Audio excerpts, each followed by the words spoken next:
ಮರಳಿ ಬಾರದೂರಿಗೆ ನಿನ್ನ ಪಯಣ, ಮರಳಿ ಬಾರದೂರಿಗೆ ನಿನ್ನ ಪಯಣ,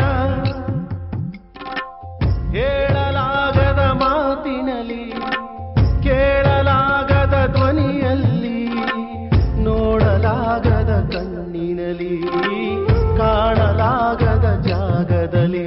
ಚಳ್ಳಕೆರೆ ನಗರದಲ್ಲಿ ಸಚಿವ ಡಿ ಸುಧಾಕರ್ ಅವರ ಪಾರ್ಥಿವ ಶರೀರವನ್ನ ಕಿಮ್ಸ್ ಆಸ್ಪತ್ರೆಯಿಂದ ಸದಾಶಿವನಗರ ನಿವಾಸಕ್ಕೆ ಕರೆದೊಯ್ಯಲಾಗಿದೆ. ಸದಾಶಿವನಗರ ನಿವಾಸದ ಬಳಿ ಕೆಲ ಹೊತ್ತು ಸಾರ್ವಜನಿಕರ ಅಂತಿಮ ದರ್ಶನಕ್ಕೆ ವ್ಯವಸ್ಥೆ ಮಾಡಲಾಗಿದೆ. ಬಳಿಕ ಪಾರ್ಥಿವ ಶರೀರವನ್ನ ಹಿರಿಯೂರು ತಾಲೂಕು ಕ್ರೀಡಾಂಗಣಕ್ಕೆ ಕೊಂಡೊಯ್ದು ಸಾರ್ವಜನಿಕ ಅಂತಿಮ ದರ್ಶನಕ್ಕೆ ಅವಕಾಶ ಕಲ್ಪಿಸಲಾಗುತ್ತದೆ. ಹಾರಾಡೋ ಮೋಡವಿಂದು ರೆಕ್ಕೆಗಳ ಮುರಿದುಕೊಂಡು ನಿಂತಿದೆ ಮಂಕಾಗಿ ಸುಮ್ಮನೆ,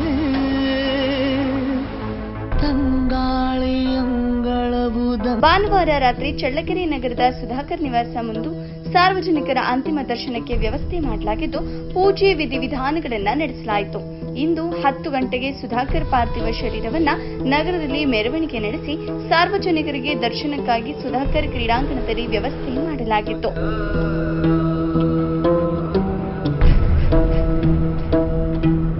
ಇಂದು ಚಳ್ಳಕೆರೆ ನಗರಕ್ಕೆ ಕರ್ನಾಟಕ ರಾಜ್ಯ ಮುಖ್ಯಮಂತ್ರಿ ಸಿದ್ದರಾಮಯ್ಯ, ಉಪಮುಖ್ಯಮಂತ್ರಿ ಡಿಕೆ ಶಿವಕುಮಾರ್ ಸೇರಿದಂತೆ ಮಂತ್ರಿಗಳು, ಶಾಸಕರು ಆಗಮಿಸಲಿದ್ದು ಸಚಿವ ಡಿ ಸುಧಾಕರ್ ಅಂತ್ಯಕ್ರಿಯೆಯಲ್ಲಿ ಭಾಗಿಯಾಗಲಿದ್ದಾರೆ. ಚಳ್ಳಕೆರೆಯಲ್ಲಿ ಅಂತ್ಯಕ್ರಿಯೆ ನೆರವೇರಲಿದೆ.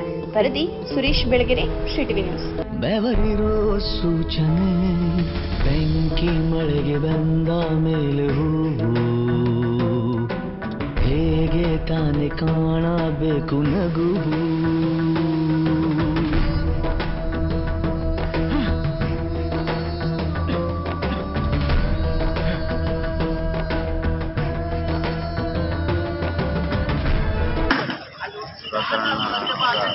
ಜನ ನಿಜವಾಗಲೂ ನನಗೆ ಇವತ್ತು ಬೆಳಿಗ್ಗೆ 4 ಗಂಟೆಗೆ ನಾನು ಫೋನ್ ಬಂದಾಗ ಭಾಳ ದಿಗ್ಭ್ರಮೆ ಆಯಿತು.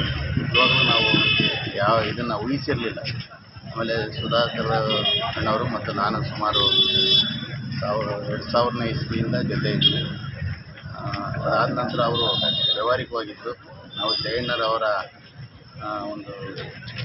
ಅವರ ಶಿಷ್ಯರಾಗಿ ಅವರನ್ನು ನಾವು ರಾಜಕೀಯವಾಗಿ ಕೆಲಸ ಮಾಡ್ತಾಯಿದ್ವಿ.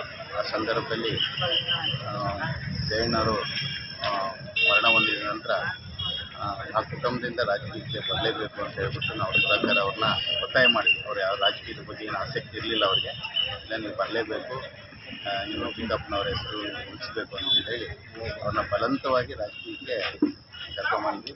ಅದರಿಂದ ನಾವು 2004ರಲ್ಲಿ ಚುನಾವಣೆಯಲ್ಲಿ ಭಾಳಷ್ಟು ನಾನು ಬ್ಲಾಕ್ ಕಾಂಗ್ರೆಸ್ ಅಧ್ಯಕ್ಷ, ಅವರು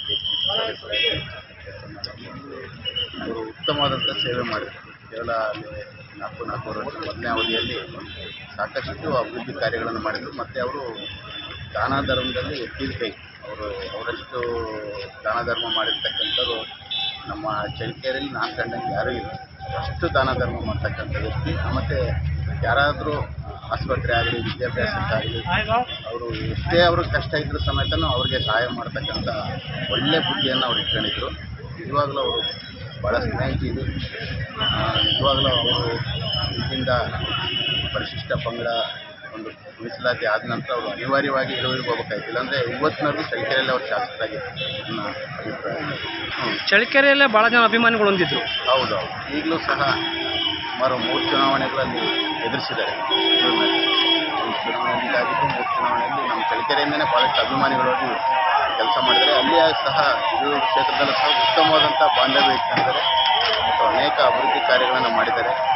ನಿಜವಾಗ್ಲೂ ಅವರು ಇಷ್ಟು ಚಿಕ್ಕ ವಯಸ್ಸು, 65-66 ಅಂದರೆ ಏನಂತ ದೊಡ್ಡ ವಯಸ್ಸಲ್ಲ ಅದು.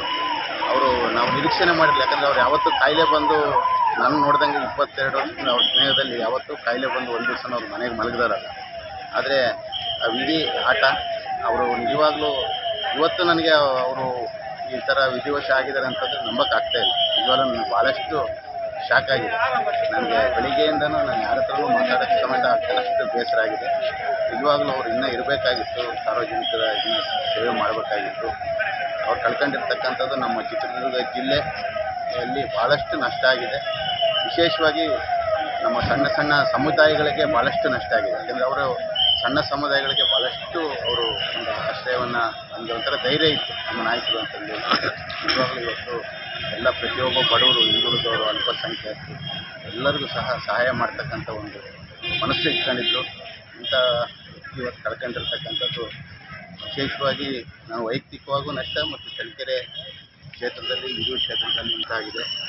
ಏನೋ ಮುಂದಿನ ದಿನಗಳಲ್ಲಿ ಅವರ ಕುಟುಂಬಕ್ಕೆ ಈ ಒಂದು ನೋವನ್ನು ಭರಿಸ್ತಕ್ಕಂಥ ಶಕ್ತಿ ಭಗವಂತ ಕೊಡಲಿ ಅಂತಂದೇಳಿ ಈ ಸಂದರ್ಭದಲ್ಲಿ ನಾನು ಹೇಳಕ್ಕೆ ಇಷ್ಟಪಡ್ತೀನಿ. ಇವತ್ತು ನಿಜವಾಗ್ಲೂ ನನಗೆ ಭಾಳ ಬೇಸರದ ದಿನ. ನನ್ನ ಜೀವನದಲ್ಲಿ ಭಾಳಷ್ಟು ಬೇಸರ ಪಟ್ಟಿರ್ತಕ್ಕಂಥ ದಿನ ಇವತ್ತು. ಏನೋ ನಮ್ಮ ಮನೆಯವ್ರನ್ನ ಯಾರನ್ನೊಬ್ರು ಕಳ್ಕೊಂಡಿದ್ದಷ್ಟು ನನಗೆ ನೋವಾಗಿದೆ. ನಿಜವಾಗ್ಲೂ ನಮ್ಮ ತಾಯಿಯವ್ರು ತೀರೋದಾಗ ನಾನು ಹತ್ತಿದ್ದೆ. ಅದಾದ ನಂತರ ಇದುವರೆಗೂ ನಾನು ಹತ್ತಿರಲಿಲ್ಲ. ಇವತ್ತು ಸುಮಾರು 1-1.5 ಗಂಟೆ ಒಬ್ಬನೇ ಕುತ್ಕೊಂಡು ಹತ್ತಿದ್ದೀನಿ ಮನೆಯಲ್ಲಿ, ಹೇಳ್ಬಾರ್ದು. ಆದರೆ ಅಷ್ಟು ನನಗೆ ಭಾಳಷ್ಟು ಬೇಸರ ಆಗಿದೆ. ಇವತ್ತು ಸಹಿಸ್ತಕ್ಕಂಥ ಶಕ್ತಿ ಕೊಡಲಿ ಅಂತ ಆಲೋಚಿಸ್ತೀನಿ.